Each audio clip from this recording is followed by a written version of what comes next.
السلام علیکم ورحمۃ اللہ تعالی وبرکاتہ۔ نحمده ونصلي على رسوله الكريم، فأعوذ بالله من الشيطان الرجيم، بسم الله الرحمن الرحيم۔ شهر رمضان الذي أنزل فيه القرآن، صدق الله العظيم وصدق رسوله النبي الأمين المكين المبين الكريم، ونحن على ذلك لمن الشاهدين والشاكرين والذاكرين والزاهدين والحمد لله رب العالمين۔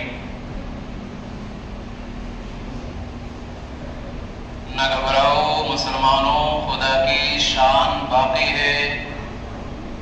نہ گھبراؤ مسلمانوں، خدا کی شان باقی ہے۔ ابھی اسلام زندہ ہے، ابھی قرآن باقی ہے۔ برادران اسلام و سیدی و سندی اعلیٰ حضرت امام احمد رضا فاضل بریلوی رحمۃ اللہ تعالی علیہ، نبی کریم علیہ الصلوۃ والتسلیم کی بارگاہ میں یہ عرض کرتے ہیں، یا رسول اللہ، تیرے آگے یوں ہیں فصحاء عرب کے بڑے بڑے، تیرے آگے یوں ہیں دبے لچے فصحاء عرب کے بڑے بڑے، کوئی جانے منہ میں زباں نہیں بلکہ جسم میں ہی جان نہیں۔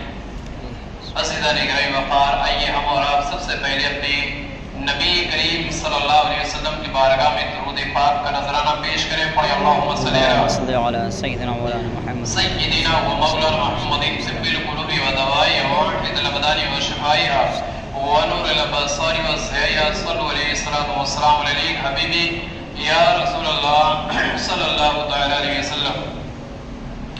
برادران اسلام،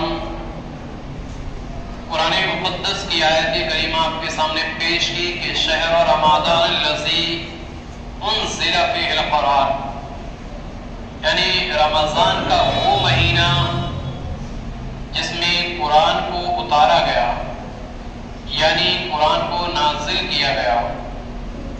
ابھی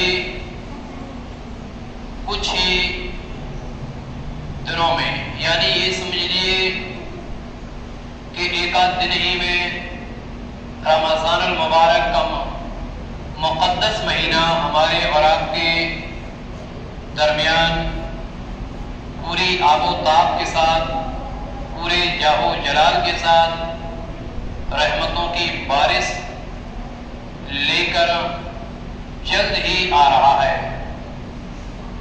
یہ مقدس مہینہ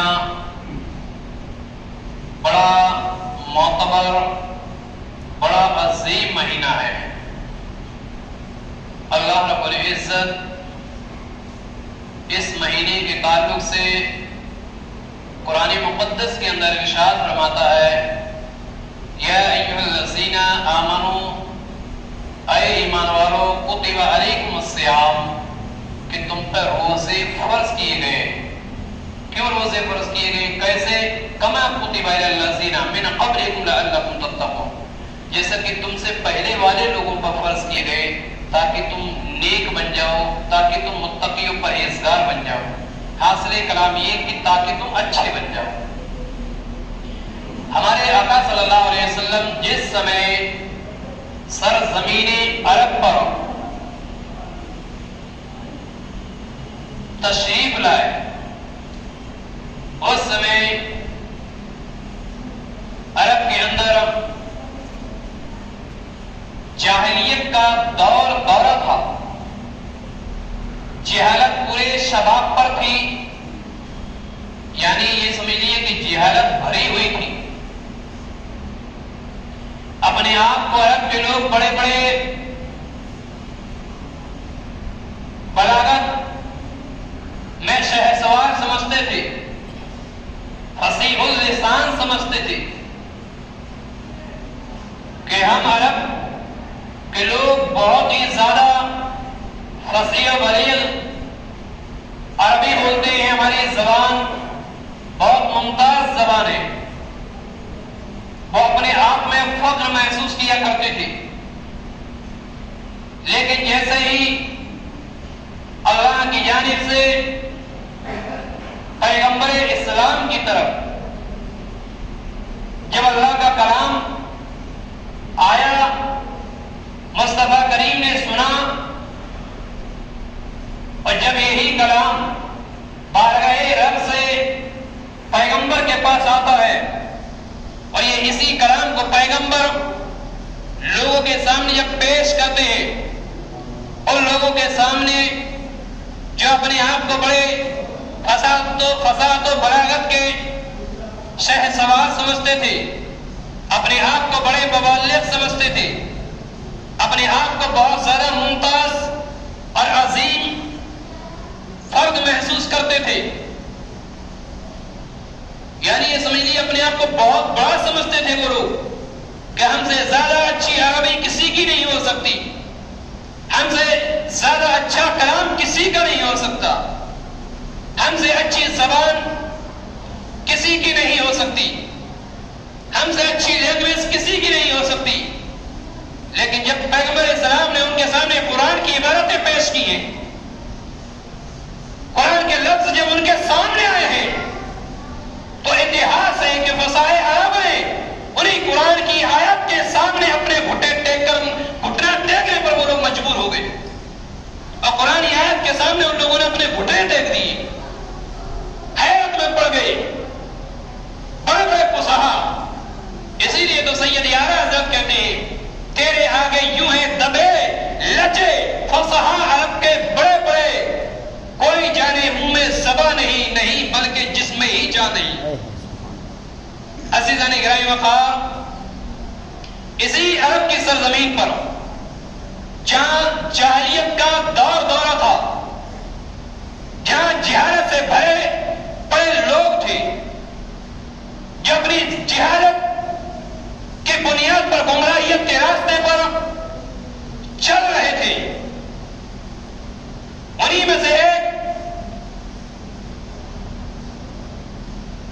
جو فصاحت و بلاغت کے شہسوار سمجھ رہے تھے، انہی میں سے ایک نام حضرت جبیر بن مطعم رضی اللہ تعالی عنہ کا بھی ملتا ہے۔ یہ عرب کے فصحاؤں میں شمار ہوتے تھے، اتنے فصیح کلام کرتے تھے، اتنا فصیح کلام کرتے تھے کہ لوگ کہتے کہ واقعی اگر کوئی عربی لینگویج میں کلام کرتا ہے، کوئی بات کرتا ہے عربی لینگویج میں، تو حضرت جبیر بن مطعم بہت اعلیٰ ہے، کہ جن کی لینگویج بہت اعلیٰ ہے۔ لیکن حضرت جبیر بن مطعم ایک دن ہمارے اور آپ کے آقا جناب محمد رسول اللہ علیہ الصلوۃ والسلام کی بارگاہ میں آتے، فجر کا وقت ہوتا ہے، آقا کریم صلی اللہ علیہ وسلم نماز پڑھا رہے تھے فجر کی، حضور فجر کی نماز پڑھا رہے تھے اور سورہ طور کی تلاوت کر رہے تھے۔ فجر کی نماز میں سورہ طور کی حضور تلاوت کر رہے تھے۔ حضرت جبیر بن مطعم یہ آگئے اور سننے لگے۔ جب کلام ربانی کو حضرت جبیر سنتے ہیں تو ان کے جسم میں کپکپی پیدا ہو جاتی ہے،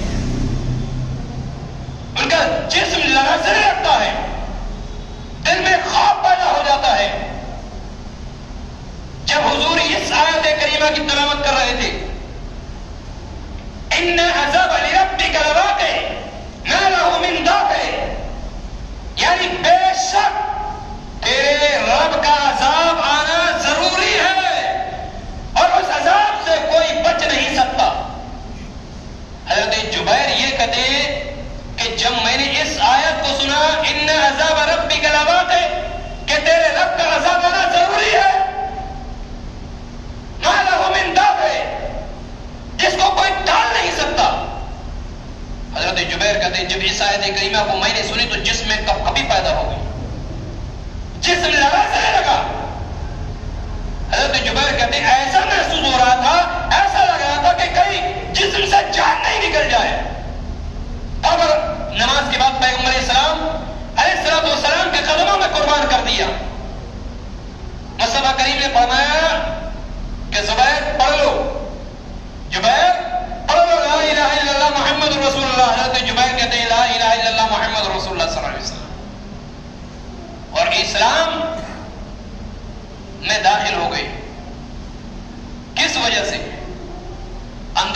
کہ قرآن کریم کی زبان کتنی فصیح ہوگی، قرآن کی لینگویج کتنی اچھی ہوگی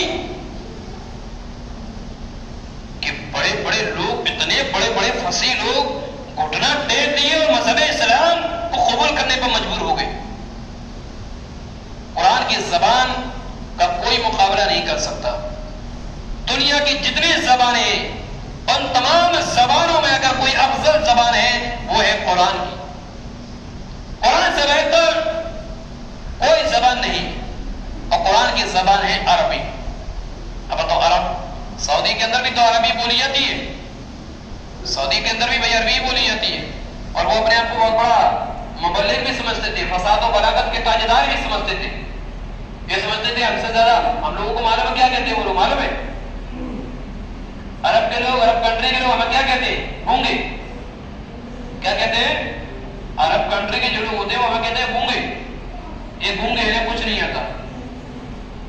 وہ کہتے ہیں ہم اہل زبان ہیں، یہ بے زبان ہے۔ ہم جانور کو کیسے کہتے ہیں؟ ارے کوئی بہت سے لوگ ہوتے ہیں مار دیں جانور کو، ارے بولے مارو ہوتے یار بے زبان ہے، بے زبان ہے، اس کو مت مارو۔ کیوں بے زبان کیوں بولتے ہیں؟ اس کی زبان نہیں ہے، زبان ہے لیکن اس کی زبان ہم تو نہیں سمجھ پائیں گے، اس کی زبان ہم تو نہیں سمجھ پائیں گے۔ وہ ہم سب کہتا بھی ہوا بھائی بچا لو یا مت مارو جو بھی ہے، لیکن ہم تو اس کی زبان نہیں سمجھتے، ہم تو اس کی زبان نہیں سمجھتے۔ اسی طریقے سے عربی لوگ ہماری زبان نہیں سمجھتے، وہ لوگ ہمیں گونگا کہتے ہیں۔ تو اس زبان کی بڑی اہمیت، تو اندازہ کرو جو خود عربی بولے، خود عربی بولے تو یہ سمجھ لو کہ وہ عربی بولنے والے جس زبان کے آگے گھٹنا ٹیک رہے، اس قرآن کی زبان کا عالم کیا ہوگا، اس کا مقام کیا ہوگا۔ عزیزان گرامی وقار، قرآن کریم کی زبان بڑی ممتاز زبان ہے، بہت اعلیٰ زبان ہے، اور اس زبان کو حضرت جبیر نے جب سنا ہے، وہ تو اسلام میں داخل ہوئی۔ ایک واقعہ بہت اہم سنا، بڑے غور سے سنیے گا تاکہ پتہ پڑ جائے کہ آخرکار قرآن کیا چیز ہے۔ عمر فاروق رضی اللہ تعالیٰ ہاتھ میں تلوار لیتے، واقعہ تفصیل سے نہیں بتاؤں، شارٹ کٹ میں بتاؤں گا۔ ہاتھ میں تلوار لیتے اور چلتے ہیں پیغمبر اسلام کو قتل کرنے کے لیے۔ فاروق اعظم، کون فاروق؟ وہ فاروق جو پیغمبر اسلام کے دوسرے خلیفہ تھے، حضور کے چہیتے صحابی تھے۔ پیغمبر اسلام کے اوپر اگر کوئی تلوار سے وار کرتا تھا تو سینے کے اوپر فاروق اعظم کا سینہ ہوتا تھا۔ تیروں سے کوئی حملہ کرتا تھا تو رسول اللہ کے آگے عمر فاروق کھڑے ہو جاتے تھے کہ میرے نبی کے اوپر کوئی حملہ نہ کر سکے، نبی کے اوپر کوئی وار نہ کر سکے، پیغمبر کے اسلام کے اوپر کوئی تلوار سے حملہ نہ کر سکے، کوئی تیر اسلام کے پیغمبر کے اوپر ٹچ نہ ہو سکے۔ وہ فاروق اور چلے ہیں پیغمبر اسلام کو قتل کرنے کے لیے، ہاتھ میں ننگی تلوار۔ فاروق اعظم کا دبدبہ ایسا تھا کہ اگر عرب کی سرزمین پر اگر جوتا ڈال دیتے، الٹا جوتا ڈال دیتے، تو عرب کے اندر ہمت نہیں تھی کسی کی کہ فاروق اعظم کا جوتا کوئی سیدھا کر دیتا۔ اتنا پاورفل فاروق اعظم، اور وہ فاروق اعظم ننگی تلوار لے کے چل رہے ہیں مصطفیٰ کریم کو قتل کرنے کے لیے کہ اس پیغمبری کو قتل کر دیا جائے تاکہ اسلام کی باتیں ہم تک نہ پہنچے، تاکہ ہمارے بتوں کو برا بھلا نہ کہا جائے۔ یہ پیغمبر جب سے آیا ہے، جب سے اختلاف ہو گیا ہے، ہمارے بتوں کو برا بھلا کہا جا رہا ہے۔ نہ ہوگا 5 بجے کی بانسری، اس لیے اس اسلام کے پیغمبری کو قتل کر دی جائے، محمد کو ریشت نابود کر دیا جائے۔ تاریخ کہتی ہے جے ہے عمر مصطفیٰ کو قتل کرنے کے لیے۔ راستے میں ایک صاحب سے ملاقات ہوتی ہے، کہا عمر کہاں جا رہے ہو؟ کہا محمد کا سر جلب کرنے کے لیے عمر جا رہا ہے۔ آج فاروق کی تلوار خون مانگ رہی ہے، اور فاروق کی تلوار جب تک خاموش نہیں رہ سکتی جب تک کہ محمد کا سر جسم سے الگ نہ ہو جائے۔ تو انہوں نے کہا ہے فاروق، اگر پیغمبر کو قتل کرنا چاہتے ہو تو سب سے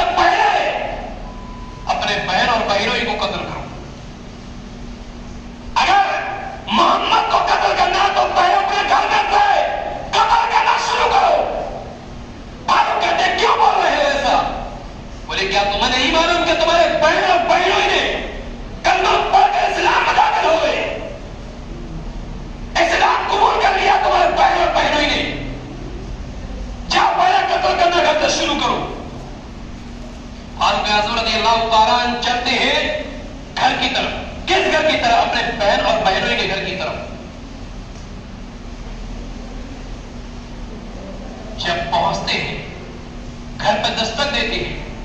ان کی بہن اور بہنوئی دونوں قرآن پاک کی تلاوت کر رہے تھے، سورہ طٰہٰ کی تلاوت کر رہے تھے بہن اور بہنوئی. جیسے ہی ان کو خبر ہوئی کہ عمر فاروق اعظم آگے تو انہوں نے اس کلام کو، اللہ کے کلام کو، اللہ کی کتاب کو اٹھا کر رکھ دیے، چھپا دیا کہ کہیں ایسا نہ ہو کہ عمر دیکھ لے تو توہین کرنے لگے اس کلام کی. فاروق اعظم رضی اللہ تعالیٰ کے لیے دروازہ کھولا گیا. عمر فاروق نے پوچھا کیا کر رہے تھے؟ کہا کچھ نہیں، آپس میں گفتگو کر رہے تھے. بولے جھٹ بتاؤ کیا کر رہے تھے؟ کہا آپس میں گفتگو کر رہے تھے. فاروق اعظم نے فرمایا اگر نہیں بتایا تو تمہیں سزا دی جائے گی. کیا کر رہے تھے بتاؤ؟ کہا ہم باتیں کر رہے تھے. پھر آ کے حضرت عمر فاروق اعظم نے ان کے بہنوئی کو مارنا شروع کیا. اپنے خود کا بہنوئی کو مارا، بہت مارا. اس کے بعد بہن آئی تو پھر حضرت فاروق اعظم نے اپنی بہن کو مارا، بہت مارا. اتنا مارا کہ بہن کا جو چہرہ تھا وہ خون سے آلود ہو گیا. خون سے آلود مطلب کہ جب ایسا لگا تھا کہ اب گالوں سے خون نکلنے لگے گا، پورے چہرے پہ خون. کیا آسان. جب فاروق اعظم نے بہت زیادہ مارا تو ان کی بہن نے کہا عمر رک جاؤ، اگر تمہیں مارنا ہے تو مار دو، سرگرم کرنا ہے تو کر دو. ہاتھ تمہارے ہیں، طاقت تمہارے پاس ہے، پاور تمہارے پاس ہے، تلوار تمہارے پاس ہے، ہم تمہارے پاس ہے. اٹھاؤ تلوار، سرگرم کر دو. لیکن اگر تمہاری یہ خواہش ہے، تمہاری یہ آرزو ہے، اگر تم یہ سوچتے ہو کہ پیغمبر نے جو اسلام کا سبق بنایا ہے اس سبق سے منہ موڑے تو ہماری ہرگز نہیں ہو سکتا. جس اسلام کو ہم نے قبول کیا ہے اس اسلام کو ہم کبھی نہیں چھوڑ سکتے. عمر چھوڑتے جسم سے گردن تو الگ ہو سکتی ہے لیکن سینے سے اسلام کی محبت ہرگز دور نہیں ہو سکتی. سبحان اللہ، سبحان اللہ. عمر یہ سب کو دے سکتے ہیں لیکن پیغمبر اسلام نے جو اسلام کی محبت ہمارے سینوں میں جو ڈالی ہے، محبت ہرگز ہمارے سینوں سے نکل نہیں سکتی. فاروق اعظم نے کہا تھوڑی دیر سوچتے رہے. بیٹھ گئے. جب بہن کی زبان سے طرح سنا کہ تم مرنے کے لیے تیار ہے تو تھوڑی دیر کے لیے بیٹھ گئے، سوچنے لگے. اس کے بعد کہتے ہیں اچھا یہ بتاؤ تم کیا پڑھ رہے تھے؟ کہا ہم کلام پڑھ رہے تھے. بولے وہ مجھے نہیں سنا. بہن اور بہنوئی نے کہا ہرگز تمہیں نہیں سنائیں گے. بولے مجھے دکھاؤ. بولے ہرگز تمہیں نہیں دکھائیں گے. بولے میں دیکھنا چاہتا ہوں، میں سننا چاہتا ہوں. بولے تم اس کی توہین کرو گے. بولے میں وعدہ کرتا ہوں اس کی توہین نہیں کروں گا، کم سے کم مجھے سنایا جائے.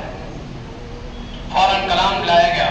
سورہ طٰہٰ کی ابتدائی آیتیں، شروع والی آیتیں جب سنائی گئی عمر فاروق کو، جیسے ہی فاروق نے سنا ہے فوراً آنکھوں سے آنسو گرنا جاری ہو گئے.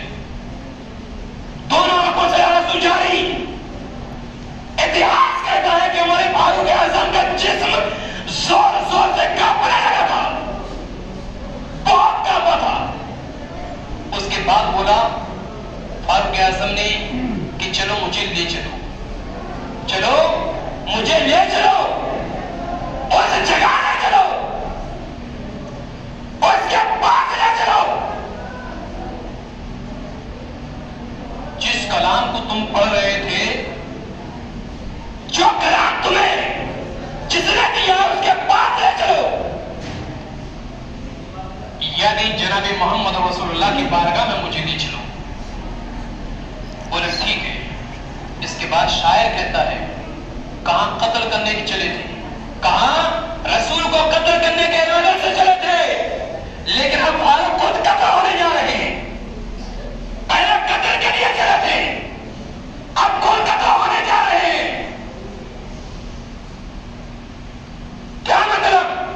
پہلے قتل کرنے کے لیے چلے تھے کس کو؟ مصطفیٰ کو، لیکن اب اپنے آپ کو فدا کرنے کے لیے مصطفیٰ کی بارگاہ میں حاضر ہونے جا رہے ہیں. شاعر کہتا ہے چلے تھے قتل کو عمر، چلے تھے قتل کو عمر، کہا کسی نے روک کر، چلے تھے قتل کو عمر، کہا کسی نے روک کر، کہاں چلے ہو اور کدھر، مجاز کیوں ہے عرش پر، ذرا بہن کی لو خبر، فدا ہے وہ نبی پر، وہ کہہ رہی ہے ہر گھڑی نبی نبی نبی۔ عمر چلے بہن کے گھر، دل میں یہ سوچ سوچ کر اڑائیں گے ہم ان کا سر جو ہے نبی کا تیر پر۔ ارے سنا ہے جب قرآن کو، خدا کے اس بیان کو، عمر نے بھی یہی کہا نبی نبی نبی۔ یہ وہ کلام ہے جسے اللہ نے اپنے نبی پر نازل کیا ہے۔ عزیزان گرامی وقار، اس کلام کی بڑی فضیلت حدیث پاک کے اندر آئی ہے۔ دنیا کے اندر کسی بھی کتاب کو اٹھا کر دیکھو، جہاں تک جتنی کتابیں آئی ہیں پوری کتابوں کو اٹھا کر دیکھو، چھان لو ہر ایک کتاب کو اور اس سے پوچھو کہ اے کتاب تیرا نام کیا ہے، اے کتاب تجھے کس نے بھیجا ہے، اے کتاب تو کس کی طرف آیا ہے، تو کس کے لیے آیا ہے، تو کب آیا ہے، تو آیا تو دن میں آیا یا رات میں؟ تو تاریخ یہی کہے گی کہ دنیا کی کوئی کتاب تمہیں اس کا جواب نہیں دے سکتی۔ لیکن جب تم قرآن سے پوچھو گے کہ اے قرآن تو بتا تیرا نام کیا ہے، تیرا نام کیا ہے، تو قرآن جواب دے گا بل ہوا قرآن مجید، میرا نام قرآن مجید ہے۔ تو اے قرآن تیرا نام قرآن ہے تو کس کتاب سے آیا ہے؟ تو قرآن کہتا ہے تنزیل من رب العالمین، میں اپنے اللہ کی طرف سے آیا ہوں، رب کا کلام ہوں۔ تو اے قرآن جب تو رب کا کلام ہے تو کس کی طرف آیا ہے؟ تو قرآن کہے گا تنزیل علی محمد، میں محمد کے پاس آیا ہوں۔ تو اے قرآن جب تو محمد کے پاس آیا ہے تو کس لیے آیا ہے؟ تو قرآن کہتا ہے کہ میں محمد کے پاس اس لیے آیا ہوں تاکہ لوگوں کے لیے ہدایت بن جاؤں، خدا للناس، میں لوگوں کی ہدایت کے لیے آیا ہوں۔ تو اے قرآن جب تو لوگوں کی ہدایت کے لیے آیا ہے تو یہ بھی بتا دے کس مہینے میں آیا ہے؟ تو قرآن کہتا ہے شہر رمضان الذی انزل فیہ القرآن، کہ میں رمضان کے مہینے میں آیا ہوں۔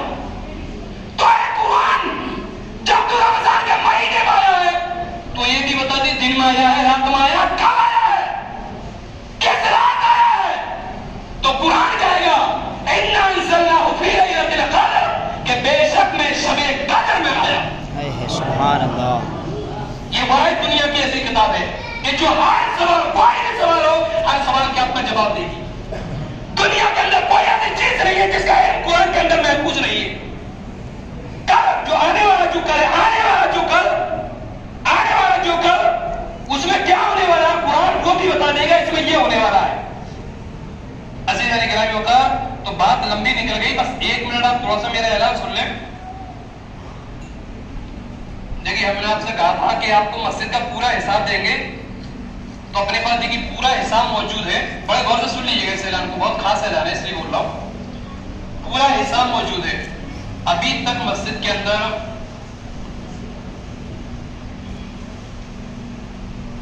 28,115 روپے خرچ ہو چکا ہے، 28,115 روپے خرچ ہو چکا ہے۔